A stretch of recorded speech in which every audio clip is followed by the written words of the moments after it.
Hi everyone, this week I wanted to jump on and quickly share some really simple habits and routines I've added into my day-to-day that are making a huge positive difference to my health.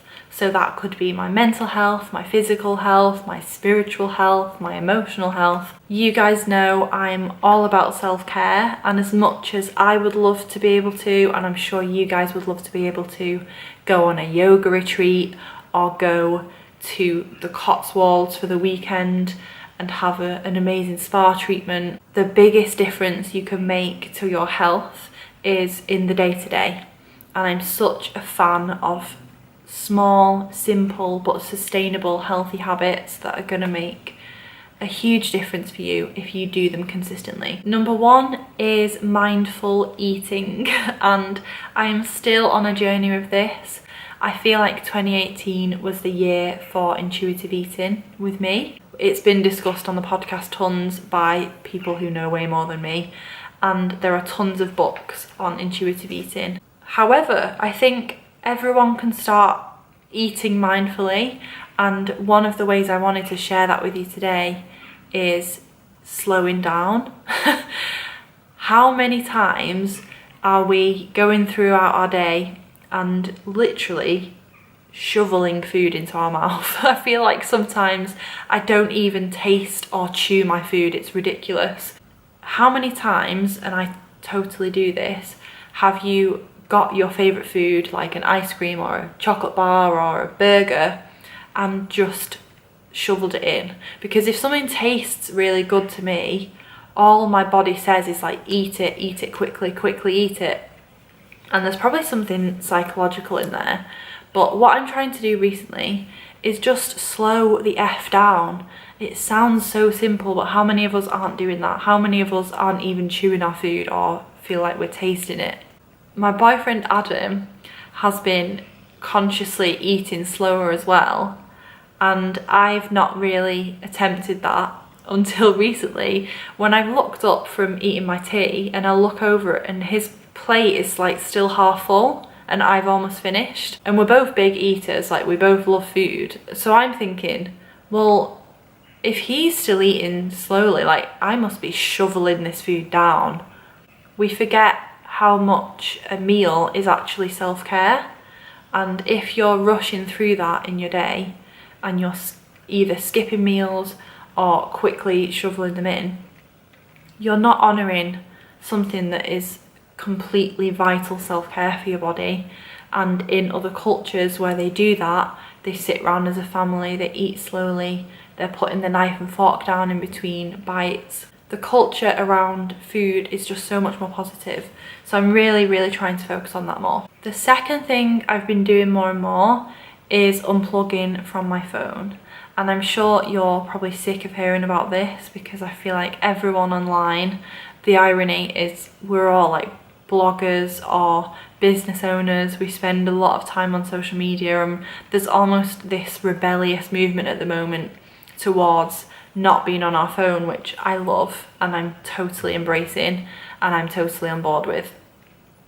But I cannot tell you how much a positive difference this has made to my mental health. If you speak to anyone who spends time off their social media, they will preach to you how much it changes them physically, mentally. It just puts you in such a positive state of mind that we often forget we can drop into. Because I think with like scrolling Instagram, for example, we do have these like default mindsets of comparison, or for me a lot of it is imposter syndrome or stress if we're opening our inbox or our social media feed.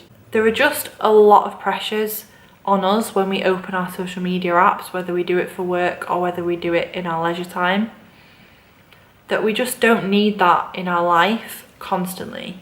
And creating that headspace in my schedule has freed up so much energy that I was wasting before. It's just not productive time, and I think the more you can unplug from your phone, the better.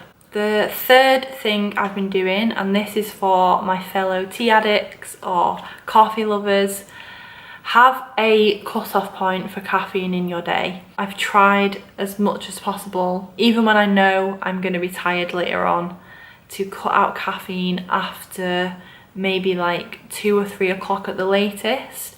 I know some people do earlier, but for me, I do like having a cup of tea after lunch to get me through the afternoon.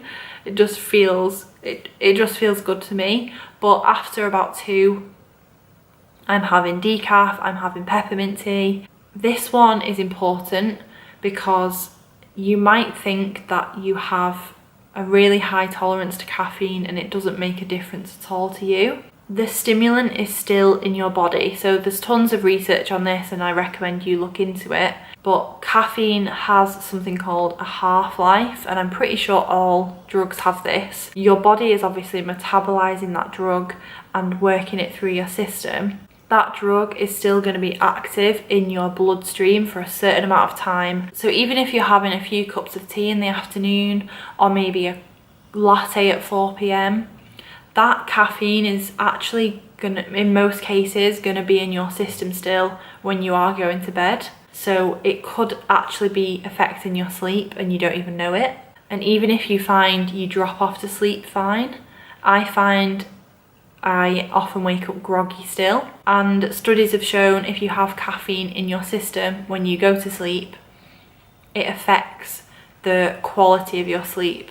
So you might be finding that you're easily getting 7 hours sleep, let's say, but if you're still not feeling fully rested, then your body might not be dropping into deep sleep. So the quality of your sleep is just as important as the quantity.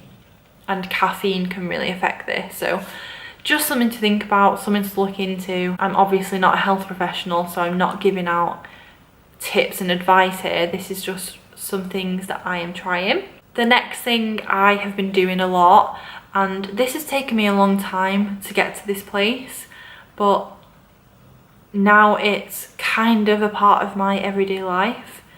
I feel so much better and so much more balanced. And that is focusing on steps and daily activity throughout the day rather than other ways of tracking or restricting. One thing I was finding when I first went self-employed and was obviously spending a lot of time at home, a lot of time sedentary at my laptop, which I still do, I would go to the gym, smash out a really intense, sweaty workout, and then come home and sit on my bum for the rest of the day and almost think my work here is done. And going back to what I was saying at the beginning, for me, small, sustainable consistency works so much better than being really restrictive or going hell for leather at something, like really restricting calories or going to the gym 7 days a week to smash a really sweaty circuit. Something as basic as, if you can, like get the tram, get the train, get the bus, walk somewhere. If I can walk somewhere within 10-20 minutes, I just make that a part of my day's routine and fit it into my schedule rather than rushing to get somewhere in the car when I could have spent that time on a relaxing walk, listening to a podcast, and made that part of my self-care, and then I'm still getting my errands done as well. Not only do I feel more energized during the day, because going back to that afternoon slump that we were talking about with the coffee, going for a walk, I find, really helps with that. And it's just completely changed the way I think about fitness. I used to feel really guilty if I didn't go to the gym and sweat and feel sick and completely knackered, tire myself out for that 30 minutes. But actually, if I keep it simple, strip it back to basics, and just live an active lifestyle, as cheesy as it is, it's so much easier and it's so much more sustainable. And then the gym and any workouts I do are an addition to that. Adding more movement into your day rather than looking at really restricting, for example, what you're eating. That's a much more positive step. Just like people say to add more vegetables and fruit into your diet rather than cut out whole food groups. I think it can work in the same way with exercise. So if you just focus on a little bit more movement in your day, that's just gonna balance everything out. You're gonna feel better, you're gonna have more energy, and it just makes me personally feel amazing. And my last tip, which I am so passionate about, and obviously this is the core of everything that I do. You've probably heard me reiterate this point so many times, but it's worth saying.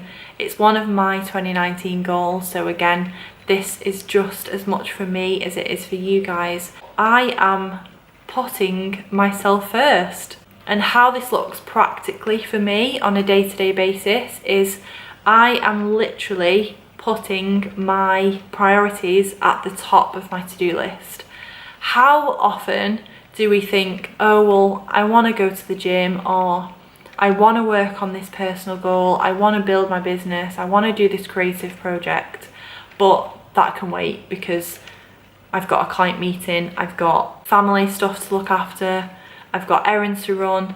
And obviously we do have priorities in different areas of our lives, but that's not to say that we can't put ourselves at the top of our to-do list. Night owls aren't gonna like hearing this, but one of the easiest ways to do this is your morning routine. So whatever time you get up, if you can spend even 15 minutes doing something for yourself, whether it be reading a book that's gonna move you forward with your goals, whether it be meditating or doing some stretches. I know some people who juggle blogs and businesses and side hustles with their full-time job, so they'll actually get to work early and spend half an hour on their blog. And I know that's not going to work for everyone, but even if mornings don't work for you, I think carving out some time in your day just for you and that goal, or that thing that's a really important priority for you, that's a small discipline that is gonna help you achieve your goal quicker and make you feel great. And if we feel great and put ourselves first, we just have so much more to give to other people. I really hope you can hear me okay, because it's raining really heavily. I'm gonna go now, but I just wanted to finish by asking you guys to share with me what your healthy habits are that you've been adding in recently. Like I say, it's all about, you know, simple 5 or 10 minute things that you're adding into your day that are making a huge difference for you. So if you're on YouTube, you can comment below and share yours, or if you're on the podcast, feel free to email me or DM me on Instagram, tag me in your stories. I love hearing from you guys. I'm at cat_Horrocks. That's always linked in the show notes and in the description box on YouTube. Thank you guys so much for your support. Make sure you're subscribed, and I'll speak to you soon. Bye.